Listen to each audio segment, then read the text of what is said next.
வணக்கம் to all my lovely people. நேத்திக்கு திருவோணத்துக்காக பண்ணின பாலடை பிரதமன் எப்படி பண்ணோம் அப்படின்றத இன்றைக்கி இந்த வீடியோவில் பார்க்கலாம். இது என்னோடய மலையாளி ஃப்ரெண்ட்ஸ் எனக்கு ரொம்ப பாசமாக சர்வ் பண்ணி எனக்கு கற்றுக் கொடுத்த ஒரு டிஷ். இதுக்கு 1/2 கப் பச்சரிசி எடுத்து 1 hour நல்லா ஊற வச்சுட்டேன். அதுக்கப்புறமா அதை ஒரு மிக்சி ஜாரில் போட்டு அரைச்சி எடுத்துக்கணும்.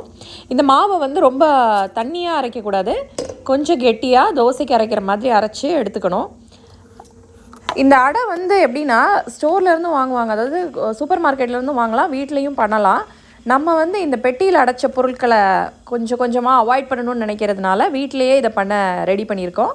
இப்போ ஃபஸ்ட்டு அதுக்கு வாழை இலை நான் கொஞ்சம் எடுத்துக்கிட்டேன். ஏன்னா அந்த அடையை நம்ம பண்ண போகிறோம். ஃபஸ்ட்டு இதை ரெடிமேடாக வாங்கினீங்கன்னா இதெல்லாம் பண்ணி அவங்க ட்ரை பண்ணி ஒரு பெட்டியில் போட்டு அடைச்சி விற்பாங்க. அதையும் வாங்கி பண்ணலாம், அதோட இன்ஸ்ட்ரக்ஷன்ஸ் வேறு. இப்போ இது பண்ணுறதுக்கு நம்ம வாழை இலை எடுத்து லைட்டாக தீயில் வாட்டிட்டு அதுக்கப்புறமா அந்த மாவு இருக்கு இல்லையா, அதை தின்னமாக அதில் போட்டுடணும். நல்லா போட்டுட்டு அதுக்கப்புறமா அந்த வாழை இலையை அப்படியே மடக்கி வச்சிடலாம், சுருட்டி. அதாவது இப்போ பாருங்கள், நான் சுருட்டுறேன் பார்த்தீங்களா, அந்த மாதிரி சுருட்டிட்டு அதுக்கப்புறமா அந்த வாழை இலையில் உள்ள அந்த நாரை எடுத்து வச்சுருக்கேன் கட்டுறதுக்கு, அதை எடுத்து கட்டிடலாம். இப்போ இதில் கட்டிட்டு அதுக்கப்புறமா இதை இட்லி தட்டில் வச்சு நல்லா அவிக்கணும். ஒரு 12 minutes நல்லா அவிச்சு எடுக்கணும், இட்லிக்கு அவிக்கிற மாதிரி. அப்போனா இது அந்த அடை இதில் ரெடி ஆகிடும். இது இலை கொழுக்கட்டைலாம் பண்ணுவாங்க இல்லையா, அந்த மாதிரி தான் இதுவும் கிட்டத்தட்ட. இது அரிசி மாவை அரைச்சியும் பண்ணுவாங்க. சில பேர் என்ன பண்ணுவாங்கன்னா அந்த வறுத்த அரிசி மாவை கடையில் வாங்கி சால்ட்டு நெய் போட்டு அதில் தண்ணி ஊற்றியும் இந்த மாதிரி பண்ணி எடுப்பாங்க. இல்லை இதுக்கெல்லாம் டைம் இல்லைன்னா பெஸ்ட்டு ஸ்டோர்ஸில் வாங்குறது தான். எனக்கு இன்றைக்கி ஞாயிற்றுக்கிழமை லீவுனால நான் ஓகே பண்ணிடலாம் அப்படின்னு சொல்லி பண்ணினேன். இப்போ இதை இட்லி தட்டில் வச்சு 12 நிமிஷம் கிட்ட வேக வச்சு எடுத்தாச்சு. இப்போ வெந்ததுக்கப்புறம் பாருங்கள், அந்த இலையோட கலரே நல்லா மாறி இருக்கு. இப்போ இந்த நார் அப்படியே கலட்டணும். ஃபஸ்ட்டு கலட்டிட்டு உள்ள நம்ம சின்ன சின்ன பீஸாக கட் பண்ணணும். இந்த மாதிரி நேராக ஒரு கோடு போட்டுட்டு அதுக்கப்புறம் குறுக்கில் ஒரு சின்ன கோடு போட்டுட்டோன்னா அந்த மாதிரி ஒரு சின்ன பீஸ் கிடைக்கும். இப்போ இந்த சைஸ் பீசஸில் நம்ம எல்லா அடையையும் கட் பண்ணி எடுத்துக்கிட்டாச்சு. இப்போ இந்த வேக வச்சு எடுத்த அடை இல்லையா, அதனால் அதில் கொஞ்சம் பிசுபிசுப்பு தன்மை இருக்கும். அந்த பிசுபிசுப்பு போகிறதுக்காக கொஞ்சம் சில் வாட்டர் எடுத்துகிட்டு அந்த தண்ணிக்குள்ளே இந்த அடையெல்லாம் போட்டு வச்சிடலாம். ஒரு 1 மணி நேரம் அது இருக்கட்டும் அப்படியே. அடுத்து இன்றைக்கி நம்ம பண்ணுறது இந்த அடை பிரதமன் தேங்காய் பாலில் பண்ணுறோம். இது இன்னொன்று இருக்குது, பால் அடை பிரதமன் சொல்லுவாங்க. பாலில் பசும்பாலில் பண்ணுறது அது டிஃப்ரெண்ட். ஆனால் இன்றைக்கி தேங்காய் பாலில் பண்ணுறது எப்படின்னு பார்க்கலாம். இதுக்கு 1ஆம் பால் 2ஆம் பால்னு சொல்லி 2 தடவை அந்த தேங்காவை போட்டு எடுப்பாங்க. ஃபஸ்ட்டு ஃப்ரெஷ்ஷான தேங்காவை போட்டு ஃபஸ்ட்டு பால் எடுத்துடணும். அதுக்கப்புறம் அந்த மிஞ்சின சக்கை இருக்குது இல்லையா, அதில் இன்னும் கொஞ்சம் தண்ணி ஊற்றிட்டு திருப்பியும் அதை கிரைண்ட் பண்ணி இன்னொரு தடவை எடுக்கிறது 2ஆவது பால்.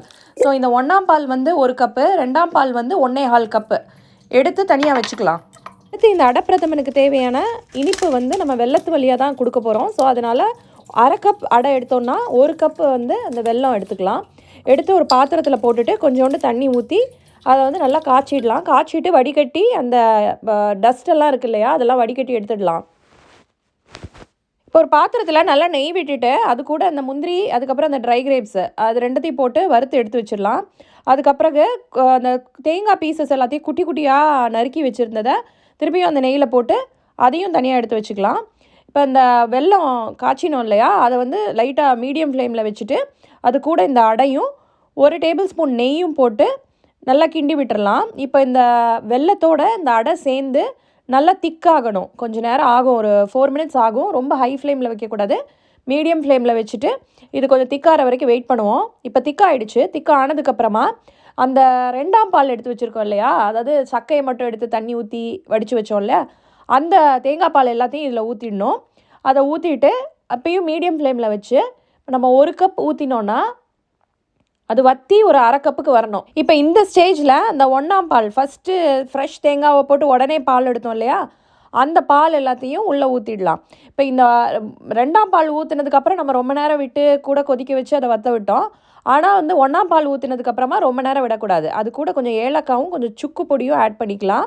இதை ஆட் பண்ணிவிட்டு ஒரு 4 நிமிஷம் வரைக்கும் லோ ஃப்ளேமில் வச்சுட்டு அதுக்கப்புறம் முந்திரி, இந்த திராட்சை, அந்த தேங்காய் எல்லாத்தையும் அப்படியே நெய்யோடு சேர்த்து எடுத்து கொட்டிட்டோன்னா ஒரு ரொம்ப டேஸ்டியான ஒரு அடை பிரதமன் ரெடி. அடுத்த வீடியோவில் சந்திப்போம்.